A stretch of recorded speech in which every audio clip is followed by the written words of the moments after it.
이 5개의 문장은 모두 다른 의미를 하고 있습니다. 여기에 공통으로 사용된 키스콘이라는 단어가 있어요. 고유명사처럼 사용되기도 하는데요. 그래서 오늘은 이 키스콘이라는 단어에 대해서 이야기해보고자 합니다.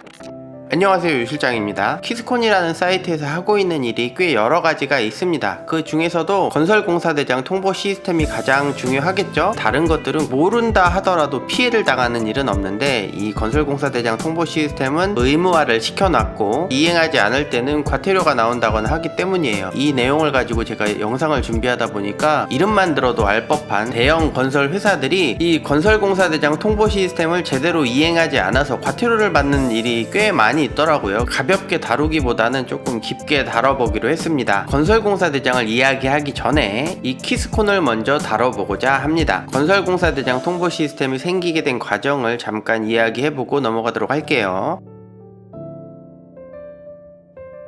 제가 이전 영상에서도 몇 번 언급했었는데 국토교통부는 건설업을 등록해주고 관리하고 새로운 정책을 만들어내는 여러가지 업무를 합니다. 그런데 그것을 국토부가 다 할 수 없으니까 여러 기관들의 이제 본인들의 권한을 나눠주었다고 이전 영상들에서 이야기를 했었죠. 건설업 등록에 대해서 먼저 이야기를 해보면 건설업 등록을 하게 되면 건설업 등록증과 등록 수첩이라는 걸 받게 돼요. 건설업 등록증은 액자를 만들어서 벽에 걸어 놓을 수라도 있는데 건설업 등록 수첩은 2023년 현재에는 딱히 쓸모가 없어요. 보관함 같은 곳에 들어가 있겠죠. 건설업 등록 수첩의 원래 용도는 이 회사의 이력을 다 메모해두는 용도로 사용이 되었었어요. 주소 변경 이력이라든지 대표자 변경 이력, 행정처분을 받았는지, 기술자가 변경이 어떻게 되었는지 그런 내용들을 이 메모해두는 기능이 있었습니다. 우리가 자동차 등록증을 보면 언제 검사를 받았습니다. 언제 검사를 다시 하세요. 이런 게 표기가 돼 있죠. 그런 용도와 동일한 용도라고 생각을 하시면 됩니다. 그런데 이게 현재에는 아무 쓸모가 없어진 이유가 있어요.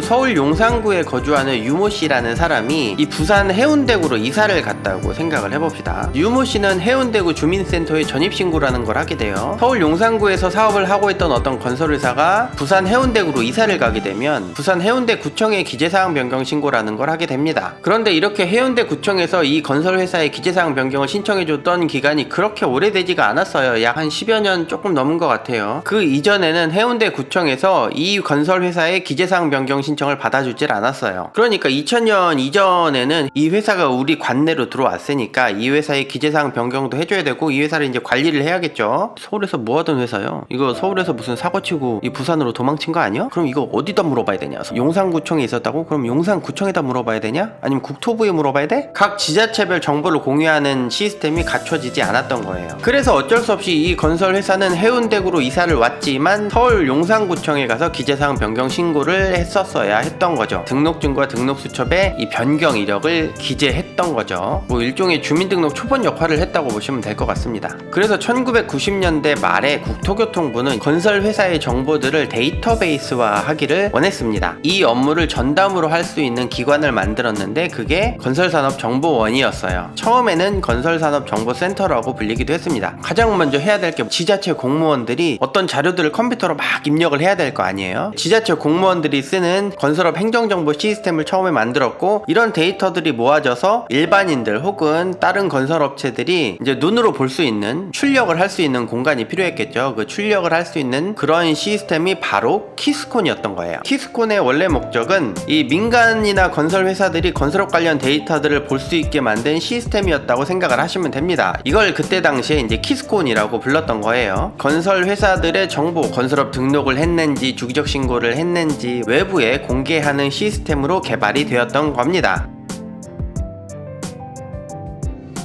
국토교통부에서는 등록해준 건설회사를 감시하는 역할도 한다고 했죠. 2023년 현재에는 건설협회라든지 지자체에 이런 권한들을 많이 나누어 주었습니다. 하지만 20년 전, 그러니까 2000년 이전에는 이런 권한들을 협회에 나눠줄 수가 없었어요. 회원사들이 내는 협회비로 운영이 되는 기관이었기 때문에 그럴 수가 없었죠. 건설회사들을 감시하기에 그때 당시에 주기적 신고도 있었고 그것을 제도권 안에서 그러니까 지자체에서 어떻게 해결을 하려고 했는데 이 지자체에서 해결이 안 되는 여러 가지 요소들이 있었죠. 1990년대 말에 건설업계에 큰 두 개의 사건 사고가 있었습니다. 성수대교와 삼풍백화점이죠. 이게 1994년 1995년에 일어나게 되면서 이 국토부에서는 이 불법에 대해서 엄청나게 민감했어요. 공사를 시킨 대로 하면 딱 좋겠는데 이런 불법 하도급 여러 가지 문제가 생기니까 국토교통부에서도 공사를 하게 되면 전반적인 내용이 담긴 공사 대장을 만들고 이것을 발주자, 그러니까 공사를 시킨 사람한테 이야기해주라는 제도를 만든 거예요.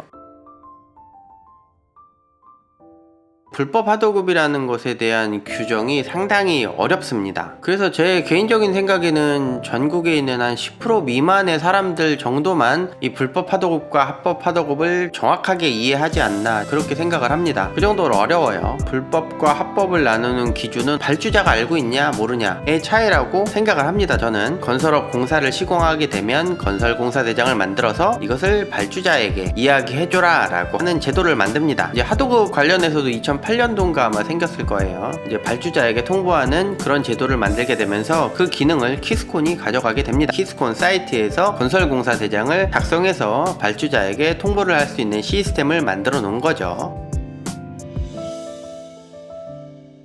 건설공사대장 통보 시스템을 네 문장으로 요약을 하자면, 건설회사가 발주자랑 공사계약을 하거나 공사 내용 변경이 있는 경우에 이 공사대장을 꼭 만들어서 발주자한테 이야기해줘야 된다. 그것을 키스콘이라는 사이트를 통해서 전자로 통보를 해라. 하지 않으면 건당 100만원의 과태료를 부과하겠다. 모든 공사를 다 할 수가 없으니까 원도급은 1억 이상 공사, 하도급은 4천만원 이상 공사만 해라. 이게 이제 큰 골자라고 할 수 있죠. 디테일하게 나눠보자면, 건설회사가 라고 했으니까 건설산업기본법에서 얘기하는 건설회사는 종합건설하고 전문건설만 해당합니다. 뭐 전기통신, 소방, 문화재 같은 경우는 건설회사로 분류되지가 않아요. 그리고 발주자와 공사계약을 하니까 발주자가 없는 경우가 있어요. 본인들이 땅을 매입해서 본인들이 건물을 지어서 분양하게 되는 경우, 자가공사라고 하죠. 그런 경우는 해당이 없습니다. 공사에 변경이 있는 경우, 9천만원에 공사계약을 했는데 공사 내용이 변경이 생겨서 뭐 1억 2천이 된다. 그렇게 되면 신고를 해줘야 되는 거예요. 자, 이게 큰 골자입니다.